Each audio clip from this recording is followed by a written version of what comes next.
ఇప్పుడు మీరు RTV screen పైన చూస్తున్నారు. పాకిస్తాన్ ఆక్రమించుకున్న కాశ్మీర్లో మనం ప్రయోగించిన మిసైల్స్ తో పాకిస్తాన్లో ఉగ్ర శిబిరాలపై చేస్తున్నటువంటి దాడులు చూస్తున్నారు. ఆ శబ్దాలు అవే 22 గత నెల 22వ తారీఖున పహల్గామ్ దాడి తర్వాత భారతదేశం రగిలిపోతుంది. ఈ దృశ్యాన్ని ఎప్పుడు చూస్తామని భారత సమాజం మొత్తం ఎదురు చూస్తుంది. చూస్తున్నారు ఆ దృశ్యాలు. రాత్రి పాకిస్తాన్కి దీపావళి ఎలా ఉంటుందో మనం చూపిస్తున్నాం. నిజానికి నరకాసురుడు వధ జరిగిన తర్వాత నుంచి మనం దీపావళి సంబరాలు చేసుకుంటూ ఉంటాం. ఇప్పుడు పాకిస్తాన్లో ఆ నరకాసురుల వధ జరుగుతూ ఉంది. పాకిస్తాన్లో ఉగ్రవాదుల వధ జరుగుతూ ఉంది. భారత్ ప్రారంభించిన ఈ యాంటీ టెర్రర్ ఆపరేషన్తో ఉగ్రవాదుల వధ రాత్రి 1:44 నుంచి ప్రారంభమైంది. పాకిస్తాన్ ప్రభుత్వం ఇప్పుడు హడలిపోతుంది. నిజానికి బహుశా పాకిస్తాన్ పౌరులు కూడా ఇప్పుడు ఆనందపడుతూ ఉంటారు. ఎందుకంటే పాకిస్తాన్ పౌరులు కూడా ఈ ఉగ్రవాదులతో ఇబ్బందులు పడుతూనే ఉన్నారు. అందుకే పాకిస్తాన్ పౌరులు కూడా ప్రభుత్వంపై ఒత్తిడి తీసుకొచ్చే అవకాశం ఉంది. ఇప్పుడు పాకిస్తాన్ పౌరులు తిండి లేక డబ్బులు లేక అలమటించిపోతున్నారు. పాకిస్తాన్ మాత్రం తమ ఉగ్రవాదులను రక్షించుకోవడానికి ఎక్కడ శిబిరాలను ఏర్పాటు చేయాలని చూస్తోంది. తమ దేశ పౌరుల కోసం ఖర్చు పెట్టాల్సిన డబ్బులను ఉగ్రవాదులను రక్షించుకోవడానికి ఖర్చు పెడుతుంది. మనం ఆపరేషన్ సింధూర్ ప్రారంభించాము. ఆపరేషన్ సింధూర్లో 30 మంది ఉగ్రవాదులను మనం చంపేశాం. ఇప్పుడు మీరు ఆర్టీవీ స్క్రీన్ పై చూస్తున్నారు. 1, 2, 3 ఈ 3 ప్లేసులను కూడా చూడండి. ఈ 3 ప్లేసుల్లో రాత్రి 1:44 మనం దాడిని ప్రారంభించాం. టెర్రరిస్ట్ శిబిరాలపై మనం దాడులను ప్రారంభించాం. ఉగ్రవాదులను ఎక్కడ దాచి ఉంచింది, ఎక్కడ ఉగ్రవాద శిబిరాలను నిర్వహిస్తుంది అనే పక్కా సమాచారం భారతదేశం దగ్గర ఉంది. ఈ పక్కా సమాచారంతో 22వ తారీఖున పహల్గామ్ దాడుల తర్వాత మనం కరెక్ట్గా మ్యాప్ చేసాం. అనుకుంటూ ఉన్నారుగా చాలా మంది ఏది దాడి, ఏది ఎక్కడ దాడి అని అనుకుంటూ ఉన్నారుగా. 10 రోజులు అయిపోయింది, 12 రోజులు అయిపోయింది అని. ఇప్పుడు ఈ దాడి చూస్తే మీకేమనిపిస్తుందో మీ అభిప్రాయాన్ని కమెంట్ బాక్స్లో తెలియచేయండి. రాత్రి 1:44 తర్వాత మనం పాకిస్తాన్ ప్రేరేపిత ఉగ్రవాదులను పాకిస్తాన్ పెంచి పోషిస్తున్న శిబిరాలు నిర్వహిస్తున్న ఉగ్రవాద శిబిరాలపై దాడి చేసి 30 మంది ఉగ్రవాదులను మనం చంపేశాం. 30 మంది ఉగ్రవాదులు ఇప్పుడు చచ్చిపోయారు పిఓకే దాటి కూడా మనం ఈ దాడి చేశాం. మనకి ఇప్పుడు ఉగ్రవాదులను అంతమొందించడంలో ఎటువంటి లైన్లు కూడా మనల్ని ఆపలేవు అనే సంకేతాలు ఇచ్చాం. ఉగ్రవాద శిబిరాలపై దాడి చేయడంలో భారత పౌరుల రక్షణ కోసం, భారత సార్వభౌమాధికారాన్ని నిలబెట్టడం కోసం మనకు ఏ లైన్లో కూడా ఆపలేవని చెప్పాం. అందుకే లైన్ ఆఫ్ కంట్రోల్ అవతల ఉన్న ఉగ్రవాద శిబిరాలపై కూడా దాడి చేశాం. ఇది కేవలం శాంపిల్ మాత్రమే. యాంటీ టెర్రర్ ఆపరేషన్ దీన్ని పాకిస్తాన్ అనుకుంటూ ఉంది, యుద్ధం అని అనుకుంటూ ఉంది. మనల్ని ఇప్పుడు ఎల్ఓసి కూడా ఆపలేదు, ఏ లైన్లో కూడా ఆపలేవు. ఎటువంటి పాకిస్తాన్ ప్రయోగించేటువంటి ఆయుధం కూడా ఇప్పుడు మనల్ని ఆపలేదు. మనం దాడి చేస్తున్నది కేవలం ఉగ్రవాదులపైనే. ఇంతవరకు మనం యుద్ధం అనే మాటను వాడలేదు భారతదేశం. కేవలం ఐడెంటిఫై, ట్రేస్, పనిష్. ఇప్పుడు మనం అదే చేస్తున్నాం. ఉగ్రవాద శిబిరాలు పాకిస్తాన్లో ఎక్కడెక్కడ ఉన్నాయో మనం ఐడెంటిఫై చేసాం. పాకిస్తాన్ ఆ ఉగ్రవాదులను ఎక్కడెక్కడ దాచిందో ఐడెంటిఫై చేసాం. వాటిని ట్రేస్ చేసాం. సరిగ్గా గురి చూసి కొట్టాం. రాత్రి 30 మంది ఉగ్రవాదులు చచ్చిపోయారు. ఈ వార్త చూస్తుంటే, ఆ దృశ్యాలు చూస్తుంటే మీకేమనిపిస్తోంది? మీ అభిప్రాయాన్ని కమెంట్ బాక్స్లో తెలియచేయండి. మా ఛాతీ ఇంత అనుకున్న ఉగ్రవాదులందరూ కూడా ఇప్పుడు బక్క చిక్కి ఎక్కడ దాక్కోవాలో అని పరుగులు పెడుతున్నారు. ఇప్పుడు మనం భారత సమాజం అంతా కూడా ఇప్పుడు గర్వంగా గాలి పీల్చుకోవచ్చు. మా ఛాతీ ఇంత అని పాకిస్తాన్కి మనం చెప్పే దృశ్యాలు ఇప్పుడు మీరు ఆర్టీవీ స్క్రీన్ పైన చూస్తూ ఉన్నారు. మనం ఇప్పుడు కాశ్మీర్లో ఉన్న ప్రజలు కూడా ఇప్పుడు తల పైకెత్తి పాకిస్తాన్ వైపు చూస్తూ ఉంటే నిప్పులు కక్కుతూ వెళ్ళినటువంటి మన మిసైల్స్ పాకిస్తాన్లో చావు కేకలు ఎలా ఉన్నాయని ఆలోచించుకుంటున్న పరిస్థితి మనకి కనిపిస్తుంది. ఇప్పుడు పాకిస్తాన్ గడ్డ పైన మనదే పాకిస్తాన్ ఆక్యుపైడ్ కాశ్మీరే. ఇప్పుడు పాకిస్తాన్ ఆక్యుపైడ్ కాశ్మీర్లోను పాకిస్తాన్లోను ఉగ్రవాదుల చావు కేకలు మనకి వినిపిస్తూ ఉన్నాయి. పాకిస్తాన్ అనుకుంటూ ఉంది భారతదేశంలో పౌరుల చావు కేకలు వినాలి అని, పౌరుల రక్తాన్ని కళ్ళ చూడాలి అని పాకిస్తాన్ అనుకుంటూ ఉంది.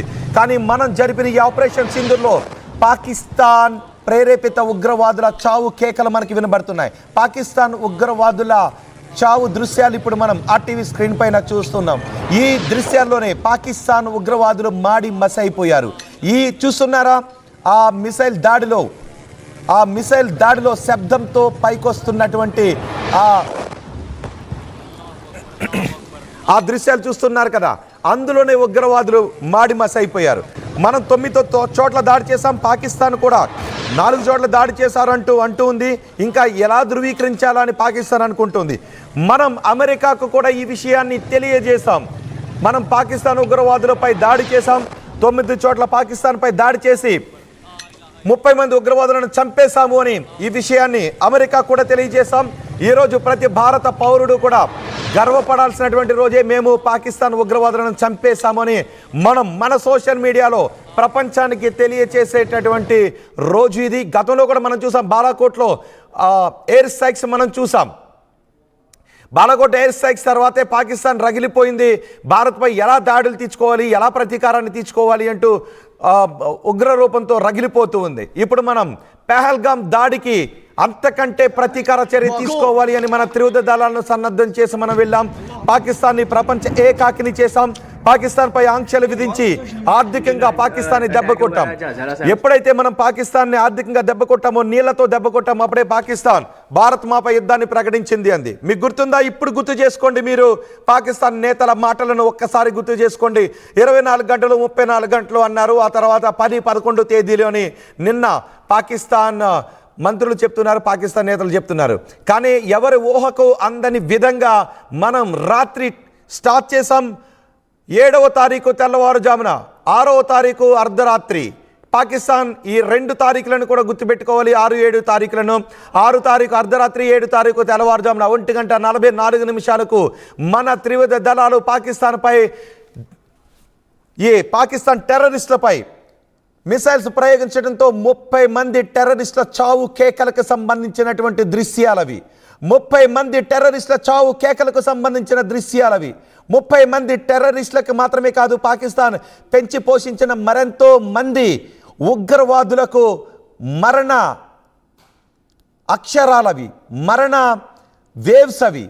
ఇప్పుడు పాకిస్తాన్లో ఉన్న ఉగ్రవాదులందరూ భయంతో హడలిపోతూ ఉన్నారు. భారత్ ఆపరేషన్ సింధూర్ని ఇంకా కొనసాగించుకుంటూ ముందుకు వస్తే మన పరిస్థితి ఏంటి? ఇప్పటికే ఐడెంటిఫై ట్రేస్ అన్నారు. ఐడెంటిఫై అయిపోయింది, ట్రేస్ అయిపోయింది, పనిష్మెంట్ జరుగుతూ ఉంది. బీహార్లో ప్రధాన మాటలను ఇప్పుడు మీరు గుర్తు చేసుకోండి. Identify, trace, punish. మనం వాళ్ళని ఐడెంటిఫై చేసాం, ట్రేస్ చేసాం. ఇంకా ఉగ్రవాద శిబిరాలపై మనం దాడులు చేసే అవకాశమే ఉంది. ఈ ఆపరేషన్ సింధూర్ ప్రారంభమైంది. అక్కడ మీరు చూస్తున్నటువంటి దృశ్యాలు 30 మంది ఉగ్రవాదుల చావు కేకలకు సంబంధించిన దృశ్యాలు. మనం ప్రయోగించినటువంటి మన మిసైల్స్ గర్జన దృశ్యాలు. ఆ గర్జనలో ఉగ్రవాదుల చావు కేకలు కలిసి అక్కడ మీరు చూస్తున్నటువంటి ఆ మంటల్లో ఆ ఉగ్రవాదులు మసైపోతున్నటువంటి దృశ్యాలనే ఇప్పుడు మీరు ఆర్టీవీ స్క్రీన్ పైన చూస్తున్నారు. ఉగ్రవాదుల చావు కేకలు కూడా ఆ దేశ భూభాగం వినకుండా మన మిసైల్స్ ప్రయోగించినటువంటి ఆ గర్జన శబ్దంతో ఇప్పుడు పాకిస్తాన్ భూభాగం హడలిపోతున్నటువంటి దృశ్యాలే మీరు ఆర్టీవీ స్క్రీన్ పైన చూస్తున్నారు. ఆ రోజు మీకు గుర్తుందిగా, ఏప్రిల్ 22వ తారీఖు పెహల్గాంలో జరిగినటువంటి మారణ హోమంలో మన పౌరుల, మన టూరిస్టుల ఆర్తనాదాలు, వాళ్ళ కన్నీళ్లు ఇప్పుడు మనకి ఒక పక్క గుర్తొస్తూ ఉంటే, పాకిస్తాన్లో జరిగినటువంటి ఈ ఉగ్ర మూకల హననం, ఈ ఉగ్రాసురుల హతాన్ని చూస్తూ ఉంటే మీకు ఏమనిపిస్తుందో ఇప్పుడు మీ అభిప్రాయాన్ని కమెంట్ బాక్స్లో తెలియచేయండి. మీరు రోజు కూడా ఎన్నో కమెంట్స్, తెలుగు రాష్ట్రాల ప్రజలు, భారత ప్రజలు కూడా కమెంట్స్ బాక్స్లో ఏది యుద్ధం అనుకుంటూ ఉన్నారుగా. ఇదిగో ఇదే మీరు చూస్తున్నటువంటి ఆ శబ్దమే మన ఉగ్రవాదులపై చేసిన గర్జన. ఆ శబ్దాన్ని వింటే మీకేమనిపిస్తోంది? ఆ శబ్దాన్ని విన్న తర్వాత ఇప్పుడు పాకిస్తాన్ ఆ శబ్దానికే భయపడిపోయి పారిపోతున్న పరిస్థితి కనిపిస్తుంది. ఆ శబ్దంలోనే ఉగ్రవాదుల చావు కేకలు కలిసిపోయాయి. ఉగ్రవాదులు చావు కేక పెట్టడానికి కూడా అవకాశం లేకుండా చివరి కేక కూడా మనం గర్జించిన, మన మిసైల్స్ గర్జించిన ఆ శబ్దంలో కలిసిపోయి మాడి మసైపోయి గాల్లో కలిసిపోయారు ఆ ఉగ్రవాదులు. ఇప్పుడు పాకిస్తాన్ దానికి ప్రతీకారంగా మన భారత పౌరులపైకి మోటార్ సెల్స్ను, ఆయుధాలను ప్రయోగిస్తూ ఉంది. పాకిస్తాన్ ప్రయోగిస్తున్నటువంటి ఆయుధాలలో, పాకిస్తాన్ ప్రయోగించినటువంటి మోటార్ సెల్స్లో మన పౌరులు కూడా చనిపోయిన విషాదకర ఘటన చోటు చేసుకుంది. మనం కేవలం ఉగ్రవాదులపైన మాత్రమే దాడి చేస్తున్నాం, కానీ ఈ పాకిస్తాన్ మన పౌరులను టార్గెట్ చేసుకుని దాడులు చేస్తుంది, విచ్చలవిడిగా చేయడానికి ప్రయత్నం చేస్తుంది. మోటార్ సెల్స్ ఎటువైపుకి వెళుతున్నాయో తెలియకుండా విచ్చలవిడిగా ఉన్మాదంలో వాళ్ళు దాడికి ప్రయత్నం చేస్తున్నారు, మన పౌరులను టార్గెట్ చేసుకుని. అందుకే ఈ దాడితో కూడా పాకిస్తాన్ మరింత ఏకాకి అయిపోయే అవకాశం ఉంది. మనం ఖచ్చితమైన లక్ష్యంతో ఉగ్రవాదులను టార్గెట్ చేసి 9 చోట్ల మనం దాడులు చేశాం. మనల్ని ఇప్పుడు ఏ లైన్లో కూడా ఆపలేవు. LOC దాటి మనం టార్గెట్ చేయడానికి మనం సిద్ధమయ్యాం. ఉగ్రవాద శిబిరం పాకిస్తాన్ భూభాగం పైన ఏ మూల ఉన్నా కూడా మనం ఆ ఉగ్రవాద శిబిరంపై దాడి చేసి ఉగ్రవాదులను మట్టుబెట్టే యాంటీ టెర్రర్ ఆపరేషన్ మనం ప్రారంభించాం. పాకిస్తాన్ LOC దగ్గర కూర్చుని భారత సైన్యం ఇటువైపు రాకుండా కూర్చుంటుంది. LOC కాదు, ఏ లైను కాదు, ఉగ్రవాద శిబిరాన్ని అంతమొందించడానికి అవసరమైతే అంతర్జాతీయ లైన్ కూడా మనల్ని ఆపలేదు అనే సంకేతాన్ని మనం ఇచ్చాం.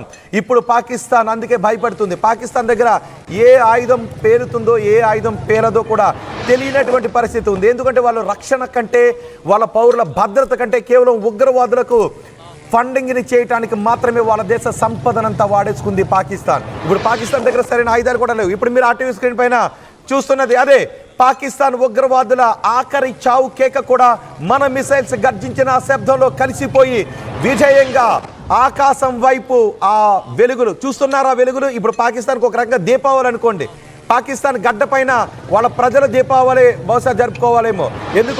ఎందుకంటే నరకాసుర వధ, ఉగ్రవాదులు రాక్షసులతో సమానం.